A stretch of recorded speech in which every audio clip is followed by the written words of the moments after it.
Hello and welcome to Rev Sports. Gujarat Titans have won the match by 36 runs. When you look at it, a dream outing for GT. When we talk about the first innings batting lineup, top three, Sai Sudarshan, Shubman Gill, and Joss Butler firing at the top.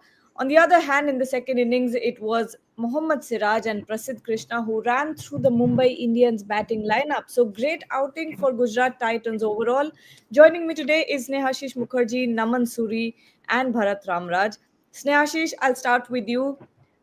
When you look at it, a complete contribution from the team, both with the bat and the ball. Everyone came together to sort of contribute in every way that they possibly could. But when you look at this match, what was your highlight when it comes to Gujarat Titans? I think the bowling. I think overall the way they bowled, I think it was the main highlight. If you ask me, because we all know that a target around 190 200 in Ahmedabad is not that much of task. But okay, this pitch was not that what we know Ahmedabad is for. As in the during in an interview with the broadcaster, Parthiv Patel mentioned that Mumbai Indians practice on a red soil, so we asked to make that pitch on a black soil so that the pitch can be slowish, and we prepared according to that. And the plan, and it was evident that they prepared for this, and they executed their plans, and they are on point. And especially the way Mohammad Siraj, especially with the new ball, those two early wickets, and then Prashid Krishna, the middle overs, 4 overs, slower balls again and again, two big wickets, I will say. First is Tilak Burma and then Surya Kumar Jadov. The way those two are batting, if that partnership would have added more 30-40 runs, things could have been a little bit different for Mumbai. But I think overall a good bowling unit and bowling performance, and I will say perfect performance from Gujarat Titans. Yeah, in the last game also, if you remember, till that 14 over, they were 169 for 2, if I'm not wrong, and they were on par to chase down that total, against Punjab Kings. Then that excellent death over bowling came from Punjab to restrict them from the win. But today, I think it was a superb overall bowling performance and overall perfect game for Gujarat Titans. All right, Bharat, what did you think of Mohammad Siraj and Prasidh Krishna? I know before the live started that we were talking about Mohammad Siraj and how important he's going to be for the Gujarat Titans, and he proved that today. Yeah, I think his new ball skills are back, Siraj. I think that is the best part for this pace bowler. I think his skills with the old ball are still a work in progress, but his new ball skills are definitely back. He's getting the ball to swing. He's bowling that three-quarter seam where he's holding it at a 45 degree angle. I can't show it obviously with my fingers, but he's holding it at a more of a 45 degree angle and getting it to wobble. Mostly comes into the right hand batter with the wobbling seam. So I think his new ball skills are very much back, and kudos to him. Obviously, Prasidh Krishna also performed well. Obviously, I've always rated these bowler skills. It's not to do with his skills. He has some problems, I guess, with his temperament. If you hit him for a 4 or a 6 or a couple of fours, he just seems to wilt under pressure. But today, from ball one, he was on the top of his game. That is, I think, when he's really good. The litmus test always comes for Prasidh Krishna when someone goes after him and he gives away a couple of sixes. Then I think he kind of wilts under pressure. Otherwise, someone tall bowler hits the deck.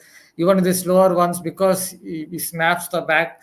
That is why he gets that little more bounce, a little more kick on his slower deliveries. So with that little more bounce, it is not easy for a batter to land those shots even against the slower ones. I think that is what really worked for him. But yes, Gujarat Titans, I think it was as you said, it's a perfect game for them. They got a winning total 196 in those conditions. Was always going to be not easy because it was stopping a little bit. There's a little bit of spongy bounce. Sai Sudarshan in those conditions played a decent knock. Shubman Gill, even Josh Butler, I guess, was one of the unsung players. 39 of 24 came at the right time and got those runs. So almost everyone contributed with both bat and ball, and Mumbai Indians definitely have some problems. That batting lineup looks good. On paper, it looks good, but it isn't as good as it seems on paper. Naman, I know Snehashish and Bharat talked about the Gujarat Titans bowling lineup, not Gujarat Giants. We all make this mistake. But honestly, Gujarat Giants sounds much more cohesive, and it just flows. But anyway, Naman, Gujarat Titans bowling lineup, yes, they were good. But would you say it was more of Mumbai Indians' lack of intent, or Gujarat Titan bowlers being just that good? I don't think it was a lack of intent. I think Mumbai tried to show their intent, but I think the required run rate just the pressure of it just got to them. And as I mean, this season, Bharat have already, rounded up everything that was to be said about Gujarat Titans. But I'll just add that I think they bowled to their strengths and they stuck to their plan.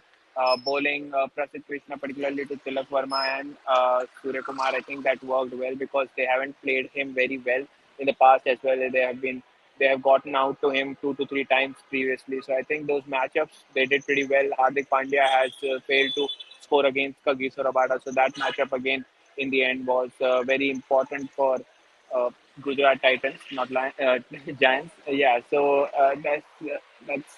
I think the game plan they executed pretty well. I think Shobman Gill pretty well led his team with his captaincy, and I think it was an all-round performance. Sai Sudarshan with the bat and uh, uh, other batters chipping in as well. So I think it was an all-round performance. They executed their plans perfectly well today. Snehashish Naman says that no, it was not a lack of intent. But when we look at Mumbai Indians and that chase in the second half of the game, they really fell off the track there. Yes, I also agree that that intent was there because they're looking to play their shots. But I think choosing the right ball to hit. I think that is the most important thing. I think you have to choose the right balls to hit, and you have to play according to your strength. Uh, See Surya Kumar Jadhav. He got up a good start, but still he was not managing to hit those special shots that he used to known to hit. So I think it was difficult. I think in that pitch, as Bharat mentioned, it was difficult to play those shots, and you have to come up with a defined setup plan to execute your batting plan. So I think that is where I think Mumbai batters lacked. And see now 2 games gone in this season, Mumbai batters have been struggling. In that Chennai slowish pitch, they struggled. Now today again another slowish pitch they struggled. So I think this is an area that they need to, and obviously one people have already commented. I saw the comments that the main reason have been the failure in the power play. If you see over the years, Mumbai Indians, the starts that Rohit Sharma or any other openers, they used to give Mumbai Indians, 50, 60 or 70 runs in those first 6 overs, whether they lost 1 or 2 wickets. Though that set the stage for following batters like Surya Kumar Yadav, Hardik Pandya, and others. So I think that is an area that they need to work on because otherwise if the batting doesn't click, I think it will be difficult for them to be in that race for the playoffs.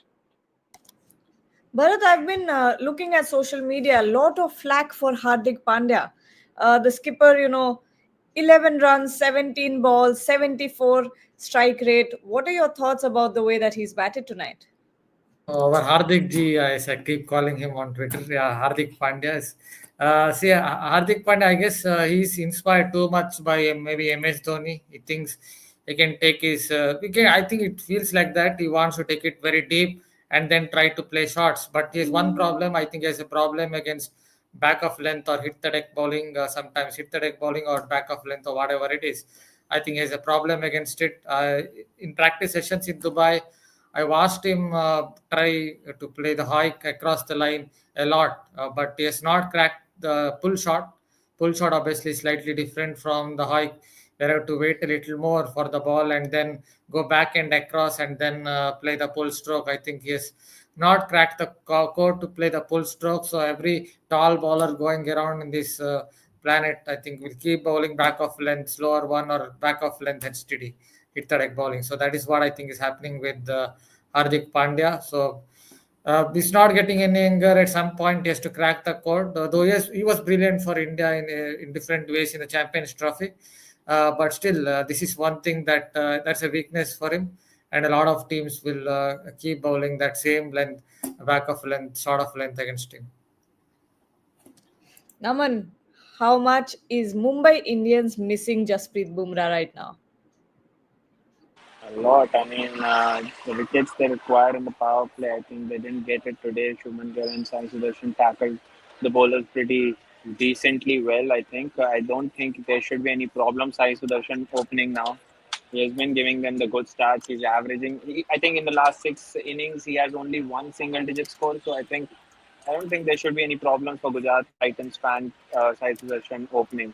Yeah, but Bumrah missing, that is a big loss for them. They don't have that player that can get them the wicket whenever they require. Hardik, I got them the wickets, but Bumrah is Bumrah. You miss him irrespective of how strong your bowling lineup is, because at any point in time he can get you those wickets, those crucial wickets of someone like Sai Sudarshan or even Shubman Gill. He can, if not wickets, his economy rate that just specifies how crucial he can be. He limits the bowler, he limits the batters to uh, putting up the pressure on them with those dot balls. So I mean, I can go on and on. I can ramble about Bumrah. There will be no end to it.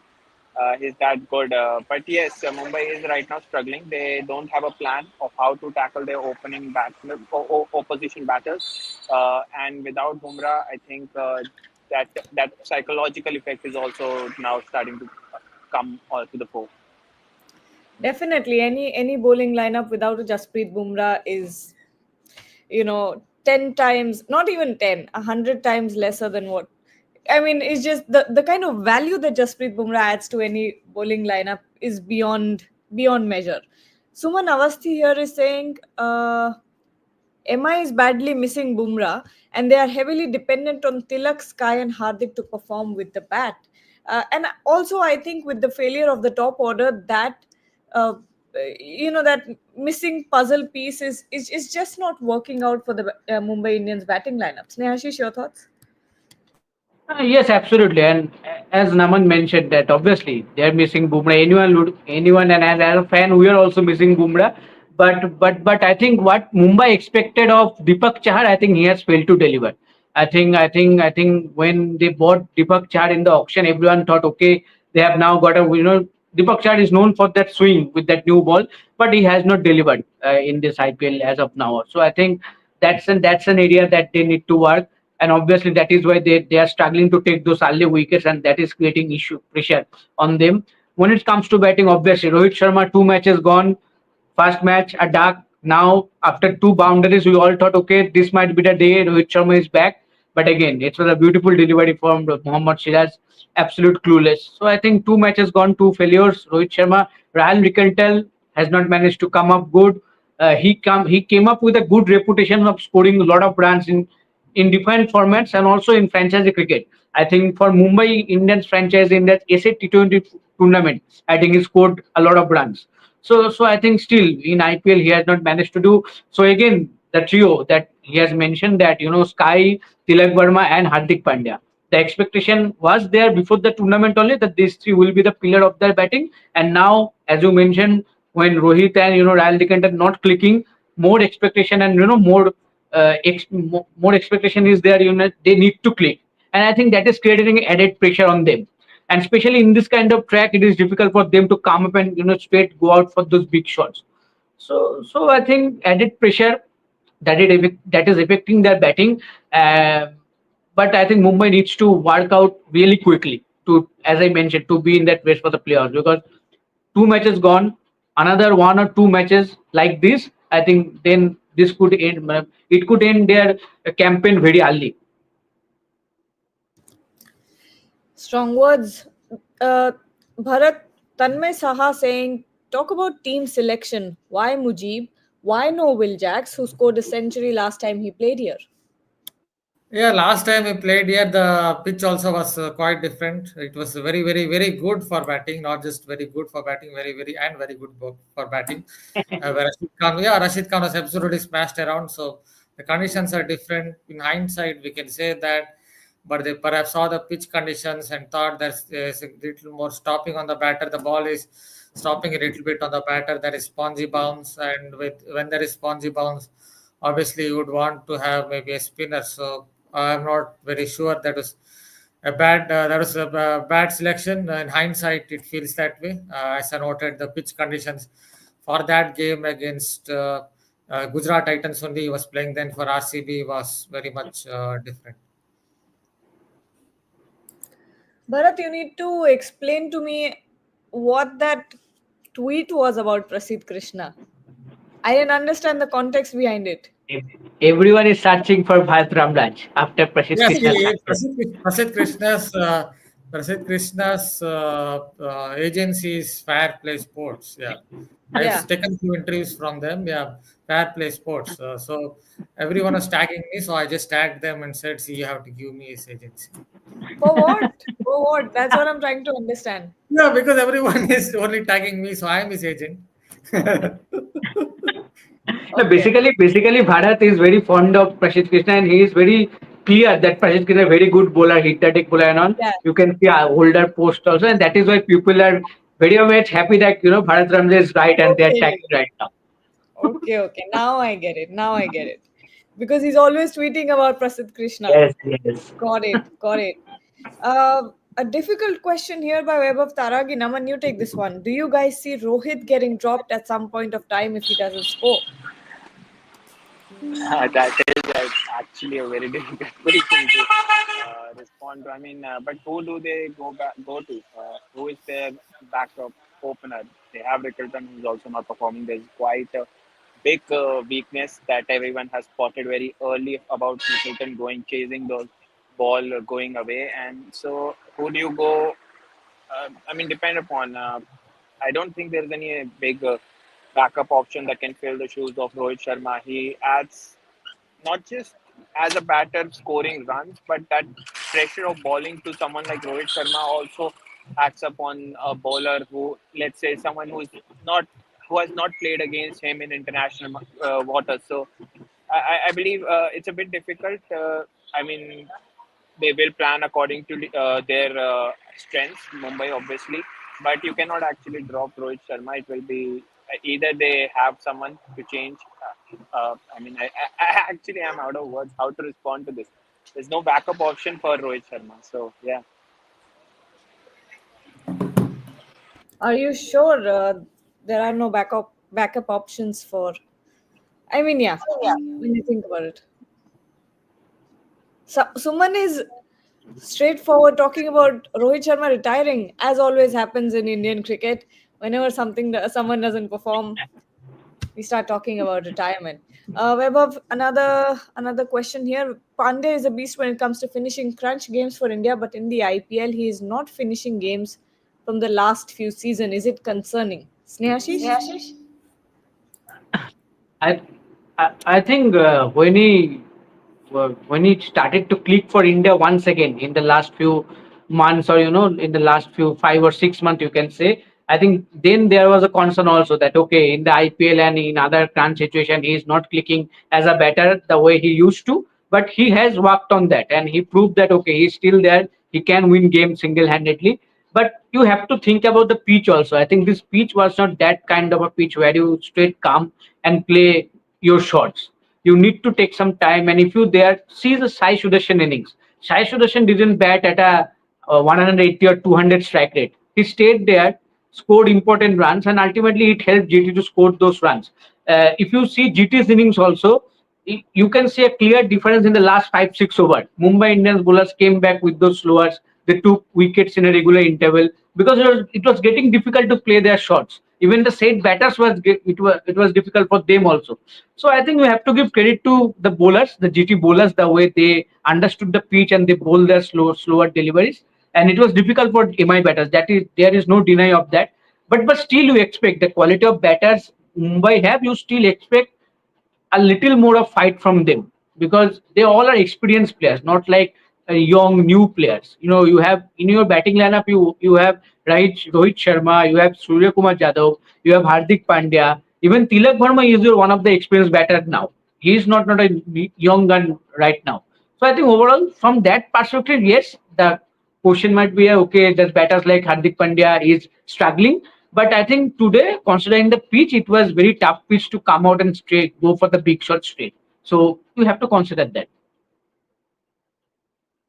All right, let's take final couple of questions before we call it a day. Suman Avasthi, I'm not saying he should retire or anything. I'm just asking the question. Like Ricky Ponting dropped himself when he was not performing as an MI captain. See, how can we tell, or how can we even guess if something like that will happen or not happen? So this is, redundant at this point. We should not. There's no point in discussing something like this. Universal star. Mark my words, Rohil will play in England tests. He will not retire from test cricket anytime soon for sure. Glad to know you think that, Universal star. Um, Pitmonk is saying the entire vibe is missing in MI camp. Looks like there is a friction among players. Have you been there? Have you been in the camp?